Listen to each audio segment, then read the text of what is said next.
Hey, this is Andrea. And this is Amanda. And you're listening to Girls Nerd Out.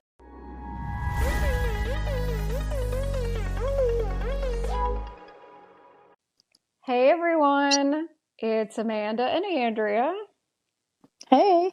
And we are so incredibly excited to get into this. We have watched The Rings of Power, Season 2, Episode 1. It's so good. Very good. It is so good. It has so much in it. And but it doesn't move around too fast. I'll say that. There's a lot, but like it gives you plenty of time to absorb it.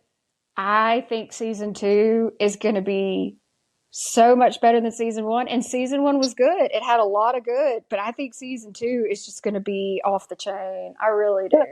The budget seems really big this season too. Like everything was stunning. I mean, like I said, okay, House of the Dragon, Game of Thrones really need to take some pointers because the dark scenes in this episode you could still see literally everything. It was beautiful. Yes. And I believe they had a bigger budget in season 2 because I think in season 1, part of the budget went to getting the rights to do it. So I do think they had a bigger budget in season 2. It is stunning. It is a visually stunning episode.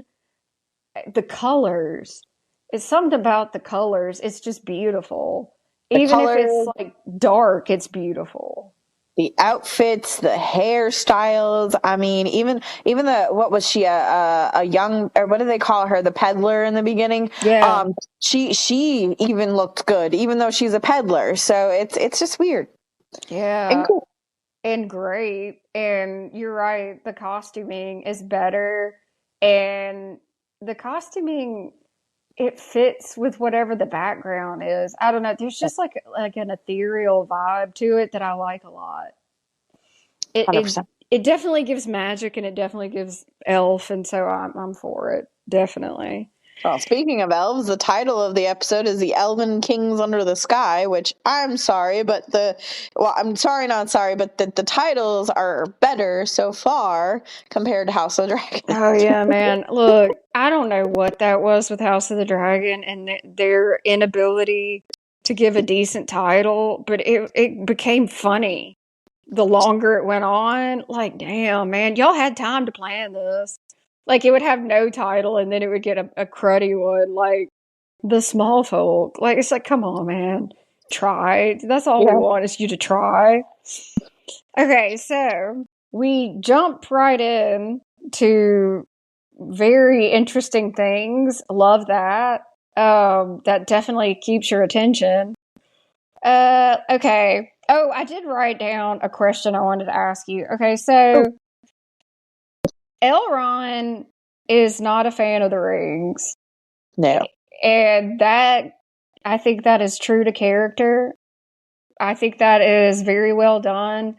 I think Elrond he's just really interesting, and he seems to have the ability to retain almost like a childlike innocence a bit, because it's like he looks at it like, why would you even be tempted by that? You know? And I love that. I love that a lot. It just gives perspective.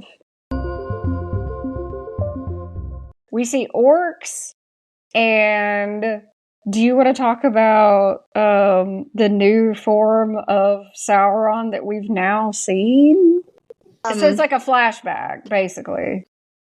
Yeah, so I thought it was really cool, like the look of it and seeing all the orcs kind of like it, like a cult thing. And he's talking about how Morgoth is gone, leaving us alone and disgraced, which it was really interesting. And then you see, and he's like, I am your new Dark Lord. I am Sauron. And you're going to, come to me. And it's not Halbrand's face. So I'm like, is this another dead man? Yeah. I mean, that's what you wonder. It's like, wait a minute. Because I'm starting to think, I'm like, wait, is he like a faceless man? Does he just kill people and take faces? What is this? Yeah. And I even say he really does have many faces. He's the many-faced god. they show him with they show like the crown being taken through the crowd of the orcs, and I thought that was really cool. But what's interesting was all throughout the speech you see Adar, and Adar is very impressionable in the scene because he doesn't say anything much at first, and like it's just his facial reactions.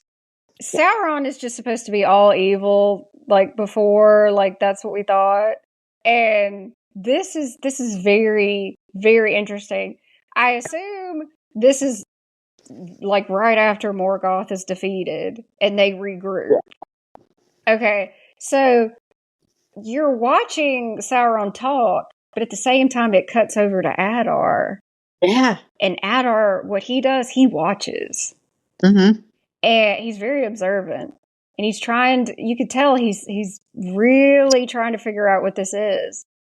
And there's a group of orcs that are like, no, this isn't what we need to do. Which is amazing because before, all we've ever seen orcs is just blindly following, you know. Well, yeah, because like one guy's got like something. He's like, I'm gonna kill this guy. I'm gonna do something. And then, but Adar, you notice he doesn't really look at Sauron that much. He looks at the crowd. He looks at the orcs because they're his, children. So he's just kind of like, huh. Like, I wonder if they can. I know it sounds stupid, but like, I'm wondering if they like had a conversation before this, or if they just feel each other's feelings, and they're like, yeah, this shit is wrong. Like, nothing's going on here. That's good. I think Adar is incredibly perceptive because he is not, for some reason that we don't know, Adar is more elf than the orcs. Yes. Way more. So I know that elves can hear better and see better. So I think that's part of the reason why he's so perceptive because, think about Legolas. How many times did Legolas just stand there and watch and take it in? I think it's an elf thing. And I think Adar's been able to retain that way more than the orcs that used to be elves.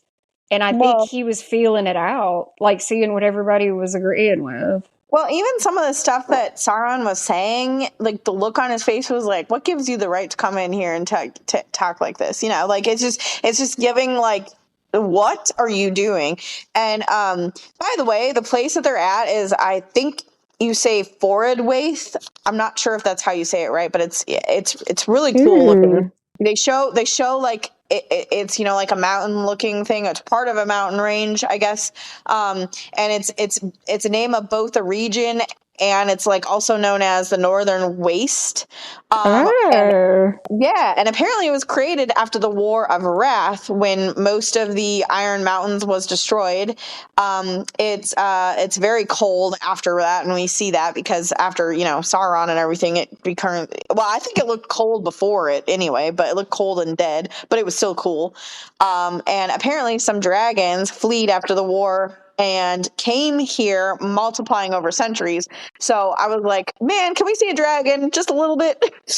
Wow, that's super interesting because I wondered where they were. I love that you looked that up. I think there's a possibility. We saw a dragon for just a hot second in like season 1, and it attacked an eagle, and it was just very fast. So yeah, I think there's definitely a possibility of seeing another one. Yeah, especially now that they have a bigger budget. Well, I guess because like Third Age didn't have very many dragons, right? So I guess Second Age, First Age would have the most dragons. So yeah. Well, especially because you're going to see more dragons in the First Age, but then like the War of Wrath was massive. But there's probably dragons fighting in the wars in the Second Age. There's probably some left. So yeah, I definitely think we could see that. Oh, that'd be so beautiful. That's why I had to mention the dragon, because you love dragons too. So I had to mention the little dragon lore that I found. Heck yeah. And there's different types of dragons in Tolkien, like all different kinds. Like dragon with no wings but still breathes fire, dragon the size of a mountain. I mean, like just all kinds of stuff. And then like all sorts of, I just like the magical creatures. I like all of them. Me I too. mean, And then so then I noted that Sauron says with a new age, because they're in the second age, yep. with new age there's a new vision, a path to unconditional conquest, not of the flesh but over flesh, which I really like those words. And then he says to enslave the people of Middle Earth, which, and then he says many orcs will die, but but he was so nonchalant when he said it. He's like, but that's the sacrifice kind of feel is what I got. Like, Yep. yeah, many orcs will die, but whatever. And that's when the orcs were like, ah, hell no. Mm-hmm. Oh yeah, that's when they were like, wait a minute. You're not saying you're at risk. You're saying we're all gonna die. What's And then, really interesting is, I would ask you just like really quick. yes, You go know ahead. how he talks about the unseen world? That's what he's Yeah. kind of trying to sell to them. Like, we can use the power of the unseen world. Okay. And then We're he not says, really told what it is though. Like not really. okay, I wanted to ask you this. So the unseen world that's a rings of power thing.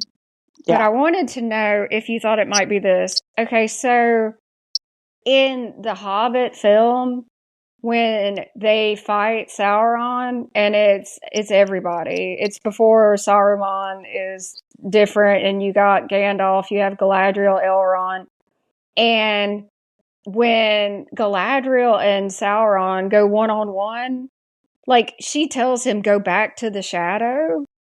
Okay, do you think that's the same thing? When she banishes him, do you think that's the unseen world they're talking about? Yeah. Okay, because that's what I was thinking. Like where he hides when he doesn't have a form. Yeah, and also if you notice from like season 1 to season 2, Adar talks to Galadriel about Sauron and saying that he was seeking this, power, this unseen power, and it was hidden even to him, because like even though that he is really dark at this point and is going to just keep getting darker, he I feel like it's because of, like with Halbrand saying, I've done evil. I've seen evil. I've done it. I feel like he's not fully evil enough to see the unseen world. Okay. When Galadriel goes to Morgoth's old stronghold in season 1, that's when they show those orcs that are like frozen, and that was them sending him to the unseen world. So I Yeah. wonder if that's what he was referencing. Like the unseen world, to go there, maybe there has to be sacrifice. Yeah. I feel like that's going to become like a big thing because he mentions it a lot. And somehow the power over flesh has something to do with the unseen world. So I would assume we're going to hear a lot about that, and it's probably going to be creepy as hell. Well, and I think it's going to be a huge thing because Sauron is a very major part of this story, it feels like. So, and that's fine Mm-hmm. because he's interesting. And he's going to keep getting interesting. What he says here really is crazy to me. So he says, elves will never accept you, to the orcs. Men will never look upon you with anything but horror and disgust. And I was like, you said it too. I don't know about the men looking at them with horror and disgust, maybe a little afraid, but the way that the men face the orcs during the battle in the first season, if you want to call that a battle, whatever it was, it didn't really seem like they were that disgusted by them. All right, let me give you a little bit of rando knowledge. All right, so what he's doing is he is trying to make a cult. Yes. And what he wants to do is tell the orcs that you have no other option. You better stay with me because no one else will have you. Because he says the Valar will never forgive you. So Yeah. he's already saying you're unforgivable. The elves will never accept you. Well, I mean, no one tried, so thanks for that. And then, men will never look upon you with anything but horror and disgust. All right, now you're thinking of the men that fought them in the Southlands. All right, the men in the Southlands, half of them were evil. They've seen orcs. They've been True. around orcs. All right, True. so when he says that, he's talking about men that we really haven't come in contact with yet. These are going to be like Not Numenor men, because they've seen it no. them too. So No, Numenorians are really old. This would be like the men that end up being like Rohan and Gondor and other okay, places. They have no connection with that. And if they see an orc, it's going to be like, oh my God, that's, that's vile evil. So it would be the men that haven't had as much interaction or had any interaction, and because think about, I mean, obviously they're Harfoots, but think if a Harfoot sees an orc, oh yeah, they would freak out. freak out. So They freaked out over a freaking any, wolf. So exactly. So there's this vast part of Middle Earth that hasn't been touched with that, because you've mostly had like with Morgoth, like that's the elves and some men fighting, but there's this whole other area that has never been around any of that. And yeah, they would freak out if they saw an true. orc. But So the elf part, I'm like, do we really know that? Do all of them? no. I feel like Gilgalad would not. I feel like Gilgalad would like kind of take them in and maybe like ask them questions. I don't know if he'd freak out. Maybe some of the regular elves, Galadriel, I don't think she would necessarily. But Elrond, you mentioned Elrond, and I used to think Elrond would probably freak out, but now that you really talk to me about that, I don't believe that now. I believe Elrond would probably ask questions. So just like Gilgalad, I feel like Gilgalad would ask questions. Well, here's the thing. Those orcs are tortured and twisted elves and men. Yeah. Okay? So if because when Sauron says, like, basically nobody will have you but me, I think that's when Yeah. Adar was like, no, they won't. So I'll protect these. And the sad thing is if maybe that speech had never been made, all right. So you have somebody like Elrond. So say you have these orcs, and I would assume a lot of them are probably elves from Beleriand, which doesn't exist anymore. What if they had some sort of talk and it was like, look, this was my name. I was an elf. This was my name. I was an elf. Like if you had Adar speaking for him, like as a go between, you can't tell me that somebody like Elrond wouldn't feel horrible pain looking at a former elf and what's been done. Can we talk like a second about how badass Sauron is with Of course. I mean, yeah, he died, but I mean that Okay, person already so died. okay, so here's the thing, man. So Sauron thinks he's about to be crowned, and it's the Yep. classic spiky, like very wait a minute, It looks hold up. awesome. Wait, I got it. The crown that Aegon wishes he had on House of the Dragon. It does look like that. It looks better. I It's a better know. crown than Aegon's. It's so Let's much better. It's I'm so making a much meme. better. I'm gonna make a meme. Please, would you please make a meme? Please. It's down right Please. now. Because the crown in House of the Dragon is just dog shit. I need everyone to understand that Sauron's crown, and this is not even his final crown. This is just the beginning crown, and it's so much better. All right, so this crown, it looks like very like obviously somebody like hammered it out, and it looks like it's not perfectly made, and it's got these sharp points, and it's just cool. It's just very cool. And Sauron thinks like, all right, I'm about to be crowned. Oh yeah. Oh no, he's not going to be crowned because Adar he stabs him with it.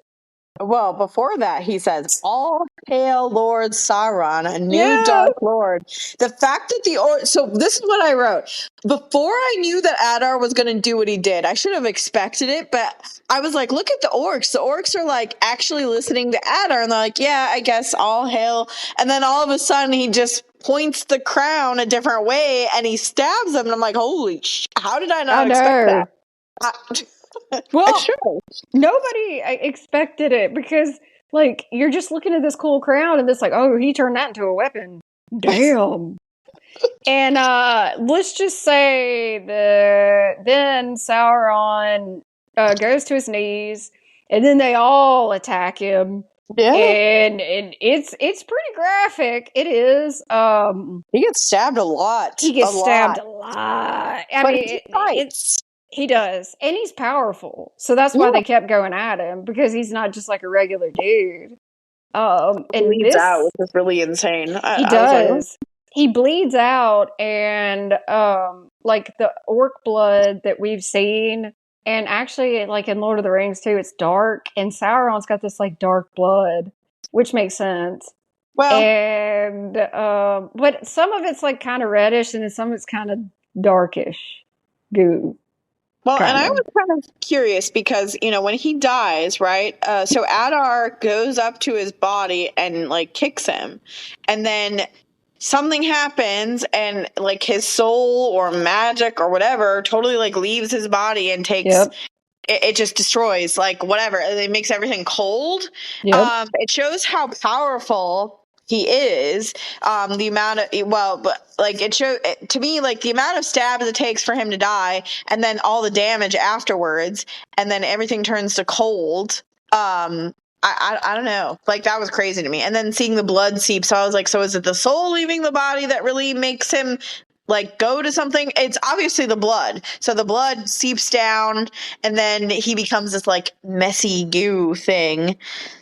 I had a thought about that. I was going to ask you. I thought it was the soul, but apparently it's like the blood for the show. Anyway. Yeah, but let me throw this out there, and let me. I want to know what you think about this. Okay, so he gets stabbed a bunch of times, and then it's like this light emanates from him and just goes outward. And I think that was meant to make everyone think, okay, well, he's definitely dead, because that was like the end of it. But okay, granted, it's because obviously A Song of Ice and Fire is something we know a lot about. Okay, so what if that was his soul going into the unseen lands, so that it could later return to his body when he had a form? Because what happens is, like, this black goo travels downward. He becomes a puddle. So funny. It's really creepy. So he turns into a puddle. He's a puddle, and you're like, all right, where's this going? And then there's a rat. I don't like rats, but that was really messed up. Yeah, so a rat's just hanging around the puddle. Well, the puddle grabs the rat and eats the rat. And then you're like, okay. So then he starts eating bugs. And it's like, oh, and do you know what that reminded me of? Like, because everything reminds me of something. You remember how Lestat comes back? He eats rats until he's strong enough. It reminded me of that. So the goo, over probably a long period of time, eats enough bugs and stuff that it can become then a goo form. This was a really cool, graphically wise scene. I'm just saying. It was really cool. It was, because you see the goo, and then you see the goo grab stuff. It finally walks. So that's why I was thinking maybe that light was like, kind of like, okay, it would be like the soul is separate from the body, and then when the body's strong enough, maybe the soul comes back to it. Okay, but you know the part where it takes a breath of air? Do you think that's him in there? Because I'm like, it's taking a breath of air. It took a breath of air. That was just, I literally was like, I paused it. I was like, he just took a breath of air. Well, because it looks like this giant, like, black goo thing, and I thought when he took the breath of air that maybe that was the soul coming back to him. I think so. You're right. That's what I was like, why is he taking a breath? Like, this whole thing was fascinating to me. I had to watch it more than once, because like, why? Like, how is he taking? And then right after the breath of air, he gets rolled over by the peddler in the cart, and then he goes and kills the peddler. So I'm assuming that's a soul in there. Yeah. So when they thought he was dead, when the light goes out, that was actually his soul hiding somewhere. And then when his body got strong enough that it could make a form, takes a breath of air, I think the soul goes back in, and then he's fully himself. But can you explain how he's Halbrand's face? Because I assumed that he would take the female look. That's not what happened. No. I guess he can look like anything. Well, I'm happy that he stuck with Halbrand, but I was like, Yeah. I assumed, so I was wrong, because I assumed who he killed to take the pouch was Halbrand's face, but he just wanted to look like Halbrand, and then, that's fine. Because I know that's the actor, but like, I was just like, I'm fine with this, because he looks, he's good. He's good looking, so it's fine. But he didn't keep the same face he had before, which I understand he doesn't want anybody to recognize him, but I guess he can look like any person he wants. I guess. For some reason, I had the idea that he would take the female look. For some reason, that's what I thought. So maybe he just ate her and then became full formed. I don't know, but I bet he didn't become a female because that would probably really trip out like the Tolkien people that have never been into anything like we have. That's just what I assumed, but maybe he was just hungry and needed to eat something just like the rat and the bugs. So I just assumed like he needed more something to make him more susceptible. So then he could become back to what he wants to be, which is Halbrand. And then now when he's Anatar, he'll be something else. He's still it's the same actor, but like he looks different. So it's fine. I think he could definitely be a female. I just think they don't do that because a lot of these people that are watching Rings of Power, they have not been down the road of incest. Nope. Maegor the Cruel. Maegor, my beloved Maegor. Well, yeah, that's another one I love. Sorry. If you Google him. Salt Wives. If you Google Salt Wives after Dalton Greyjoy, if you Google Maegor the Cruel, don't hate me, please. Look. I like Sauron. Wait, no, I can't say anything. I'm a cannibal apologist, Cannibal the Dragon. So yeah, okay. Hey, I want Rickon to be a savage with a human bone in his mouth. I want him to right. Yeah. Look, if you're strictly Rings of Power and some of Rings of Power really bothers you, don't get into Game of Thrones and Fire and Blood, A Song of Ice and Fire. Don't. You can't. No. Just don't. Just stick with what you can handle. If the Nazgul really freak you out, hey, you just stay with Tolkien because there's a dark road. Wait, they can watch Dunk and Egg. We've caught up now to like last season, and we're seeing his perspective, which is neat. Look how he looks like Galadriel, though, right before she gets onto the raft. Like, he sees her in the water, right? Before he even talks to her, the way that he looks, he's like, oh, there's an elf. I've got it. I've won. Like, this is me. I'm here. And I'm like, damn. Let me ask you this, though. Do you think he communicated with the sea worm? Yes, because why did that sea worm? I wrote this. I was like, why did the sea worm react to him that way? And I'm like, he had to have said something like, or the sea worm sensed something on him. Had to, because the sea worm doesn't attack him. The sea worm like looks at him for a minute. It's like, all right, and then goes about its business to kill everyone else.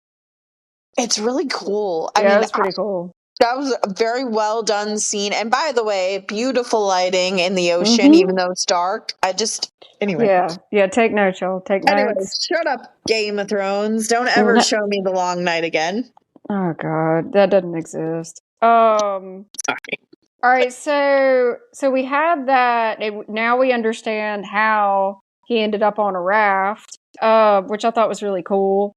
And then so now we get with the elves. We go to the elves. And Gilgalad's outfit was fire. Sorry, it was fire. Gilgalad looked great. He looked fantastic. He was hot. His hair looked good. His crown looked good. His golden outfit just looked amazing. And of course, he's very, domineering because he's a king. And he's an elf. Who is this man? Like, I'm sorry. I loved the way he said that. And calls her out because she's cryptic. And he's like, all right, can you give me the name without the BS? Basically. I wish I could re-emanate his voice because it was really, sorry, I have a thing for this guy, but yeah, the way that he said it, who is this man? Like the way he said man. Anyway, go ahead. Yeah. Sorry, I'm fangirling. No, but he was definitely giving, like, I'm the king of the high elves, and why the hell are you basically dancing around this? And the whole time, like, Elrond's looking at her like, damn. He looks so sad and disappointed. And she finally says, he's not a man. He's Sauron. He's Sauron. And they're just like, Oh, oh. I don't know what he said in the Elvish words, but go ahead. But Elrond's just like, oh shit. Yeah, it's like, that's the worst damn thing you could have said. Thanks a lot. So How could you? Yeah, so Elrond has every reason to believe, because he has the 3 rings, the 3 elvish rings. So Elrond's right. I would think that they were tainted too. I mean, there's no way to know that they weren't. But, and I understand why they want the rings. They want the rings because they believe they're not tainted, and they want to stay in Middle Earth, and their power is diminishing. But Elrond, I understand why he thinks that they should be destroyed. Yes, but I don't think, because he says she's blinded by pride. I don't think that's what happened.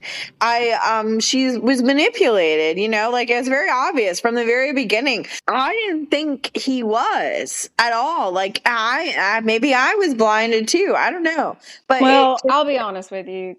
There's pride. Galadriel has pride, she does. And she's gonna have to work through that. And I think that's part of her arc. Now, Gil-galad also has pride. Remember what we talked about, how the elves live for so long. They have that disconnect. That's what part of that is. They think they know they're important. They are important, but it does give them a bit. The warriors. Disbanded the warriors. So I feel like he was more mad at himself than Galadriel. Because he's like, well, shit, I got rid of all this stuff, and I really liked the fact that he does say, if we don't do something, we will have to leave and go back to Valinor, and we will leave everyone on Middle Earth unprotected from evil.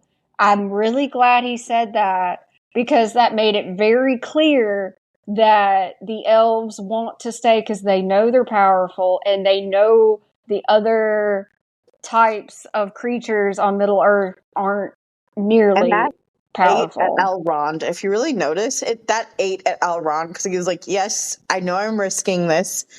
Because Elrond's got a friend that's a dwarf.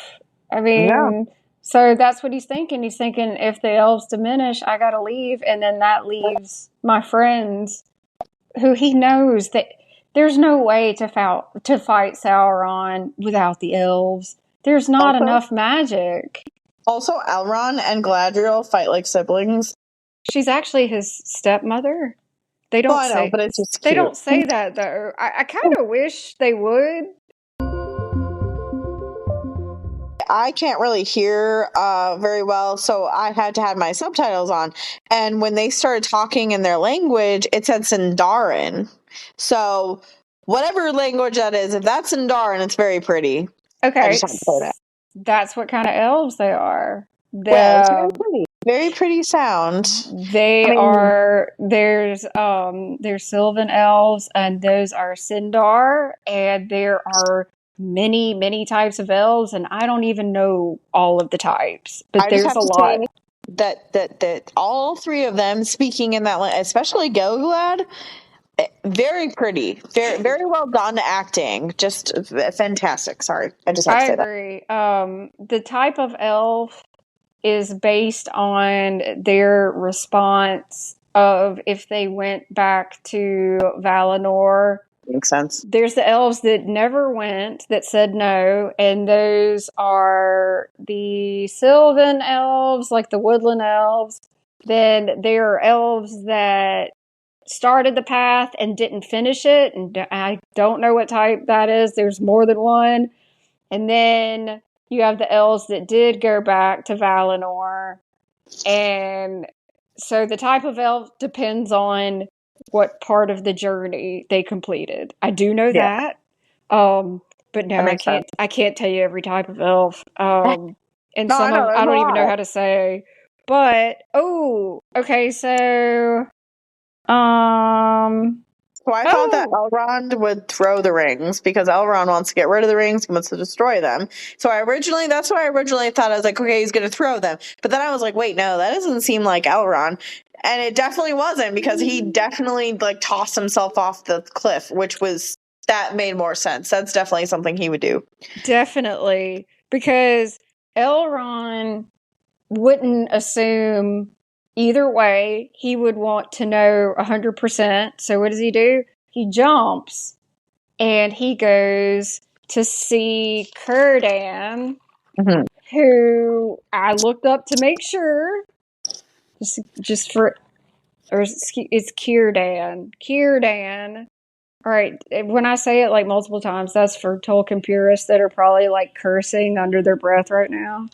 Um, Yeah, it's Are fine. you They could do. cursing us in Elvish, Entish, or the dark speech? Whatever.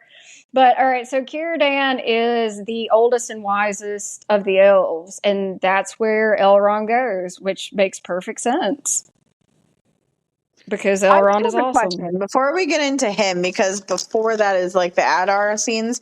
I just have to say one thing.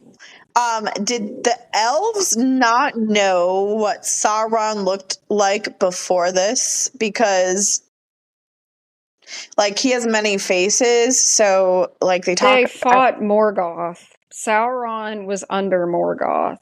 But And did he wear like a face mask or something? Because I'm like, what? How do they okay, not know what he looks like? I can tell you. Do you remember that really creepy scene in season 1 where she finds out he's Sauron and in the reflection of the water you see him with the crown on? Yeah. That's what he looked like. He's completely armored.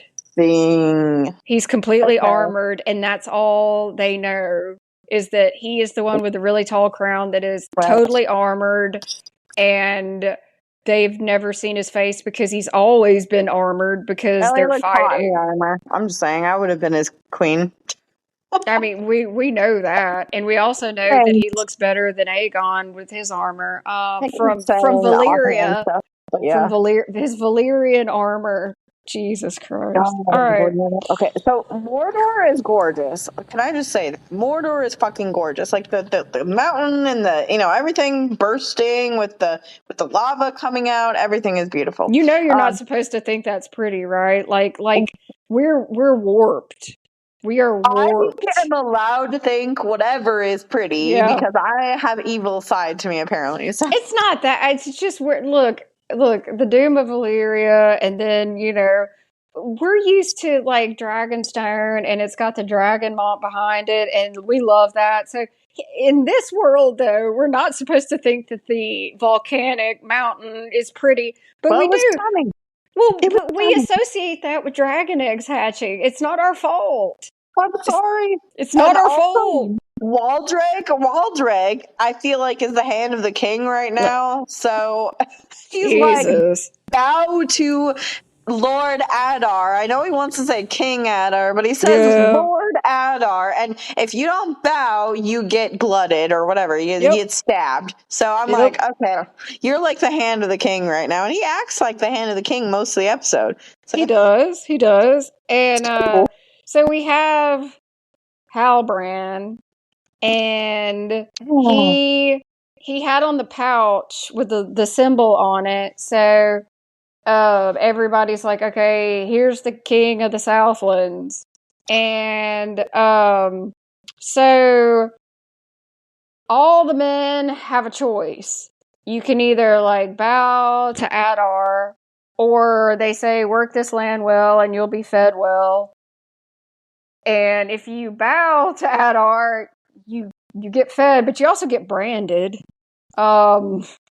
You know what's interesting? A certain somebody bows to him, to his feet, and he doesn't get branded. Yeah. Probably because they know that would be really distracting. So they're like, sure. I'm just But he's saying. so sneaky about it, though. He is. Yeah, because what Oh, does go he ahead. say? I think I wrote it down. Oh no, I know what he says. I have it here somewhere. It's not till later, but Okay, we'll he get says, to that then.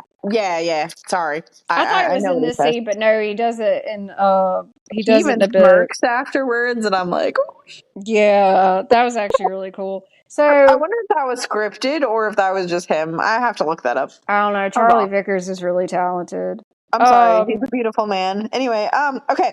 So, uh, okay. So it's funny because he's like, I am telling you that I know information because Galadriel has been seen with the sorcerer, and it is Sauron. Like, he knows who Sauron. And Adar's just like, you don't know anything. And I'm just sitting here like, you are the evil Sauron. So who the f is he going to blame it on? But later we find out he's not really blaming it on anybody. He doesn't know his like who he looks, which I thought he was going to blame it. I honestly thought before he said like, you don't. I don't know what he looks like. I thought he was honestly going to say it was going to be Caliburn Bar or something, because that's what I thought. Yeah. Honestly. Well, because like we don't really know exactly what's going on. This is like we weren't privy to this in season one. We're like No. seeing his point of view now, which is really cool. So he's basically like, "Hey, you need to let my people go. If you do, I'll tell you everything I know about this sorcerer." Adar's like, you don't know anything. Because he brings up that unseen world. He's like, you're the one that told Galadriel about it, the power of her flesh. And it's like, and then he's like, oh, okay, yeah, we don't need to kill this one. I need to know what he knows. So they lock him up. Yeah, so they lock him up. And beat him a few times. Yeah, they beat him a few times. I just have Gandalf written down. He's the Gandalf. He's Gandalf. He's Gandalf. So he sees visions. He has dreams, but I call them visions because I'm a huge, George fan. So I call them visions. It's more like a vision. Yeah. Okay, so they're going in circles. And they have nothing to eat. It's desolate. There's nothing. And I'm kind of like, what are they going to do? Well, there's like some like dead trees. That's it. It's just She's like do nothing. something wizardry. Do something wizardry, kind of. Like, she doesn't say that, but in my head, I'm like, do something wizardry. And he's like, oh, no. Oh, hell no. Like, nope. Yeah, because he knows he can't control his power perfectly, and somebody could get hurt. And she's like, come on, like, touch this tree and make it, you can make it have fruit. We need to eat. And so he's like, okay, stand back. And then she moves back. And then he's like, further. And so you're already like, okay, he made her move back twice. This is Gandalf. All right, so anyway, he does his magic, but it doesn't go exactly the way. They get food. They do. And see, that's the thing. And she points that out. All right, so it doesn't turn into a fruit tree. All these bugs come out. And if you're like, first you're like, oh no. And then she's like, ooh, food. Okay, so it's apparently bugs that the Harfoots like to eat. So actually his magic did exactly what it was supposed to do, because I'm sure he was like, make food. And so it did. He probably didn't like say, hey, make fruit. So well, I mean, he even describes the legs going down his throat. Yeah. But in reality, if you think about it like this, okay, what's going to keep them alive longer? If they eat bugs that are protein, or if they just eat fruit? Bugs. The protein. Yeah. So it gave them what they needed. Also, like in the very beginning when he sees the visions, like she's talking to him about the dreams, and she says, so your dreams again, and like maybe it could help us, kind of situation. And he goes, it's the heat. And I'm like, sure, Jan.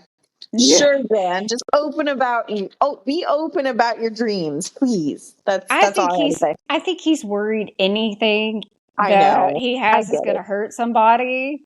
You And I love know? him for that. I do. I seriously, he's very sweet. And him and Nori, like I said, hey, I even love her hair this season. Like her hair looks great. She's Yeah. very cute, and how she is with him is just, it's just so sweet. Like they're just so perfect. But I'm just saying. And so she's basically Frodo. Shit. Well, Sam shows up. Frodo has Sam now. Yeah, it's Poppy. She's so cute. I love her. Poppy shows up, and I wondered why Poppy didn't go with them, because I was like, why isn't Sam going with Frodo? Well, after that, they show Sauron again, and he is, being beaten, and they're like, hey, you need to tell us about who Sauron is, and he won't answer. So they beat him. They give him food first, and he's just like, nope. So what I like is that he tries to grab for the food because there's like that dog thing there, and or wolf, whatever it is. What is that called? What is that called? I know there's a name for it. It's a creature, some kind of creature. Anyway, You want to know what I wrote? yeah. What did you write? I wrote, It kind of scary looks like a dog hyena, wolf. but bigger. I know, A but I what? wrote scary dog wolf. Well, I almost said hyena, but bigger. So it's close. Okay, do you want to just call it the super hyena? All right, super Yeah, dark the super hyena. hyena. Yeah. So he speaks the black speech Mm-hmm. to that damn thing. And I learned that Sauron is the one that created the black speech. He So I think that's did. cool. Yeah, and it's like it's so like the longer time goes on and the stronger Sauron gets, it is to the point where they won't say his name or anything in black speech So because they think it'll like get his attention. do you think he knew what he was saying there, or Yes. You know what it made me think of? huh? How Dracula can talk to like the wolves. Yep. So if it's a certain type of being, like, because like Dracula says he can communicate with the beasts, that it's giving that. Okay, so now we're with that guy that with the rings and Elrond, Mm-hmm. and I like that he said that you brought something louder than the sea. I thought that was really a Yeah. cool line. Really cool line. Yeah. Especially since this guy is supposed to be the oldest and the wisest of the elves. And like that means like he can feel it. Really good actor they picked too. I mean, I liked the whole Yeah. time. I liked him the whole time. I like him a lot too. He's a bit familiar. I gotta look him up to see if he's familiar for a reason. But I do know that, let's see. Okay, so Círdan is apparently very important, and I do know that the Tolkien super fans were very happy he was included. And it does make sense because if anybody knows, he would know. Apparently, they have a conversation, and Elrond entrusts the rings to him. Okay, and then we find out that Círdan is gonna go way, way, way far out in the sea and get rid of them. So initially, he doesn't think they're a good idea because they don't know if they've been touched or not. They don't know either way. So it makes sense for them to be like, well, if there's a chance, then let's just get rid of them. But the sea had other ideas. Yes, it definitely let him know. This is what I think. So he is going to drop the rings into the sea, and a wave literally comes up and is like, nah, keep them. Okay. Mm-hmm. The only thing that can be, this is the oldest and the wisest elf. It's the sea. The sea is what connects them to the Undying Lands. It had to be the Valar saying, no, don't do this. No one else can move the water like that and would know what he was doing. That has to be the Valar telling him, hey, no, you guys are going to need these, which is true. It's accurate. They do need them. And so I think that made him realize, okay, I'm going to take these back. I'm actually going to keep these. The wave knock them back in my hand. So that's a pretty good sign. And so obviously he does not drop them into the sea.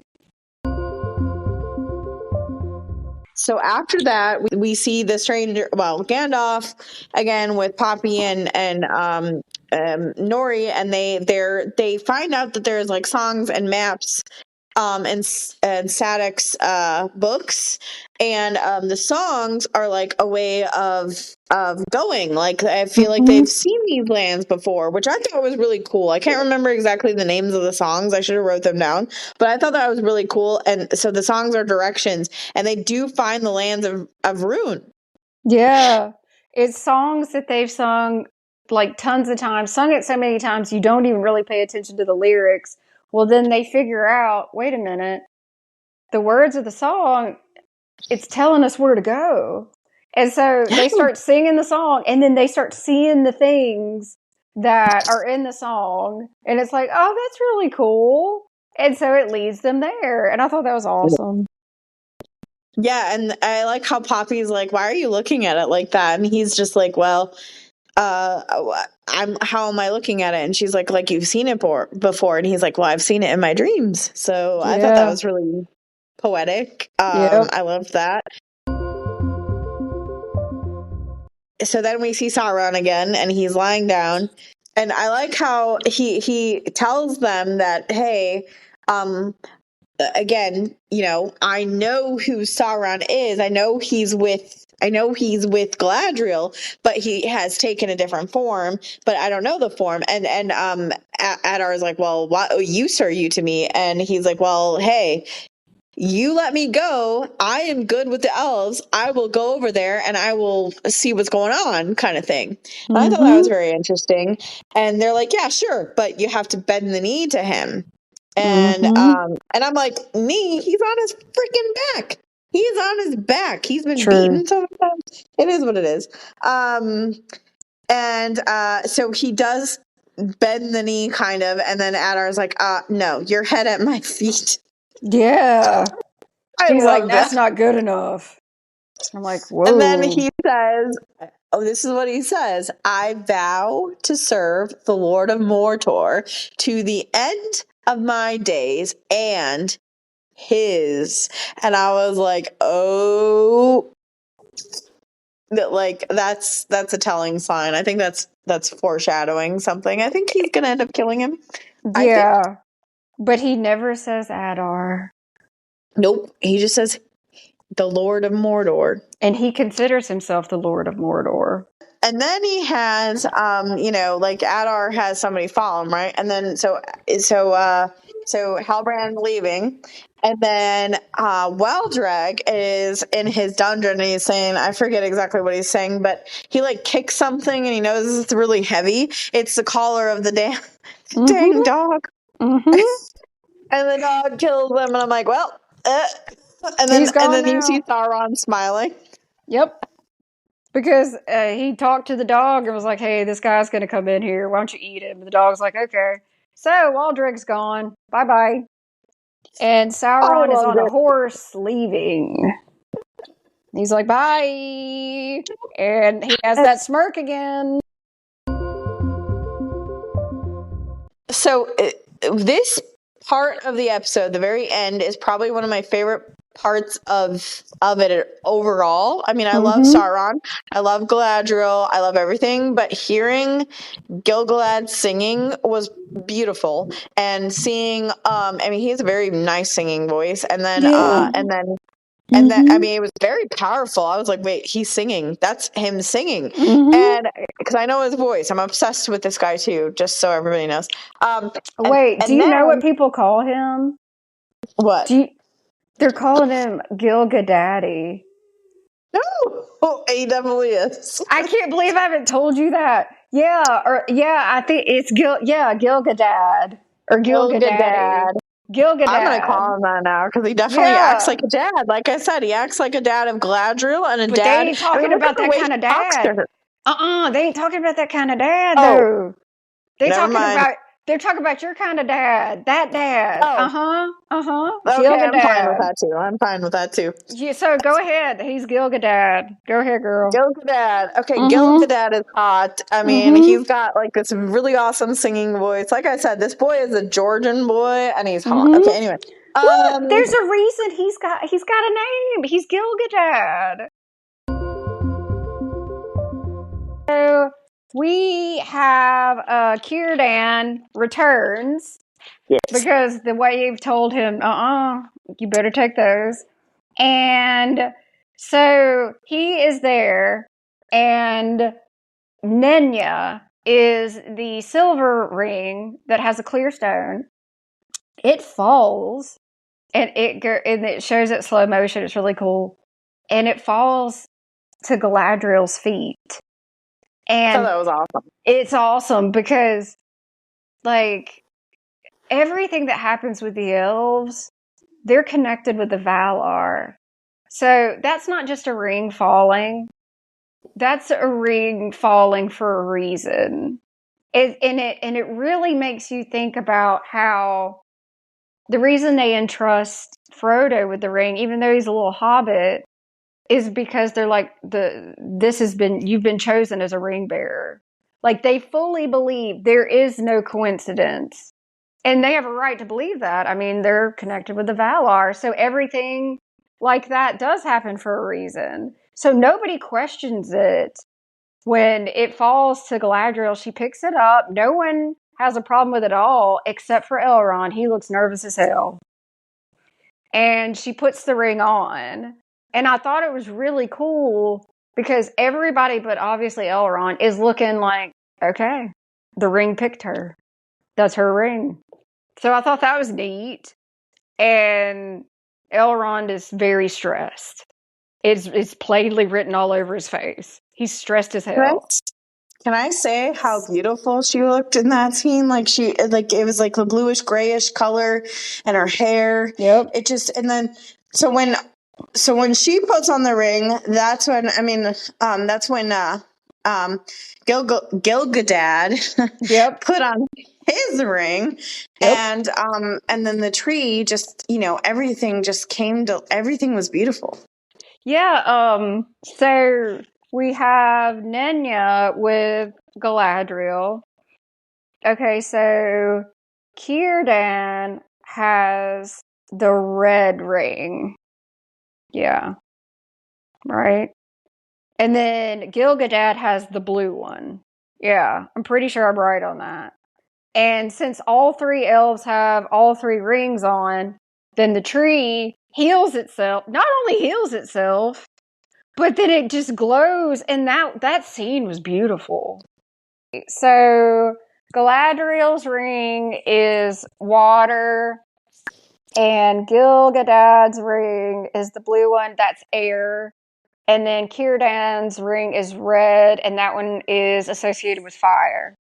Yes. So, and again, Elrond is still stressed. But before he walks away, he looks at Galadriel and is like, Because he has no proof that they're not connected to Sauron. And I understand why he feels like that. I do. Honestly, I mean, I know these rings are safe, but I get it. I totally get that feeling. We know he doesn't and know. then directly after the ring scene,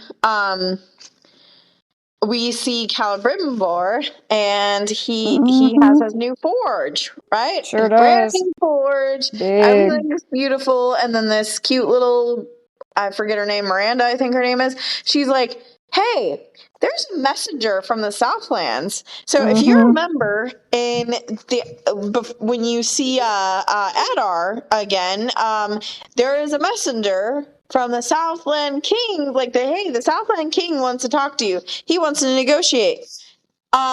So when this messenger from the Southlands comes, she's like, yeah, he wants to negotiate. So then you see Halbrand. Yep. That's why he got on the horse. Yep. And she's like, wait, do you want to talk to him or not? And Caliburn was like, I mean, and I'm like, wait a minute. Okay. So when is he going to become Anatar? I guess it's going to be the second episode or third episode, but I'm just like, why is he showing up as Halbrand? Because I remember in the beginning of the episode, I mean, when Galadriel is talking to Gilgadad, and she's talking to him about this stuff, and he's like signing this thing, and he's like, "Hey, send this to Celebrimbor right away." That was before this scene, unless there's like different time periods going They were on. dead. Did you see them dead? Where did I miss that? Okay, it was very brief. Okay, so you got Celebrimbor's at the forge, right? And Gilgadad sent messengers as fast as they could travel to get to Celebrimbor to tell him that Halbrand is Sauron.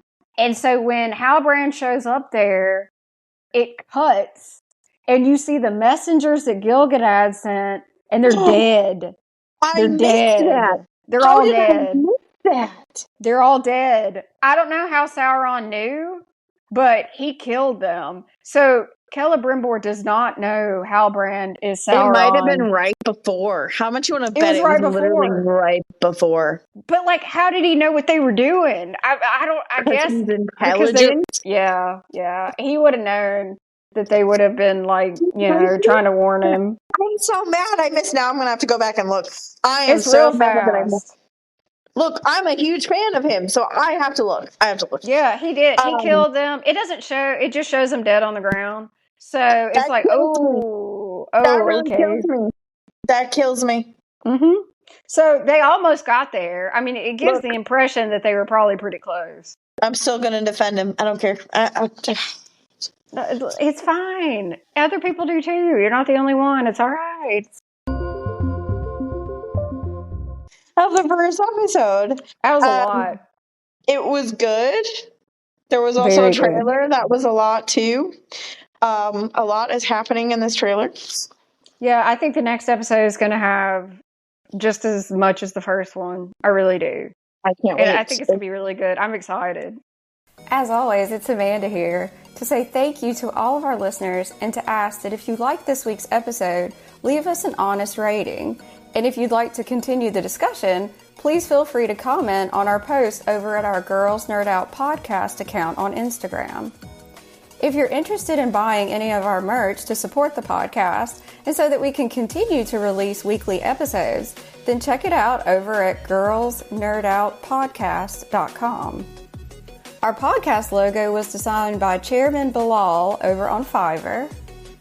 Our podcast merch was put together by me, myself, and I at Southern Mother of Dragons on all social media.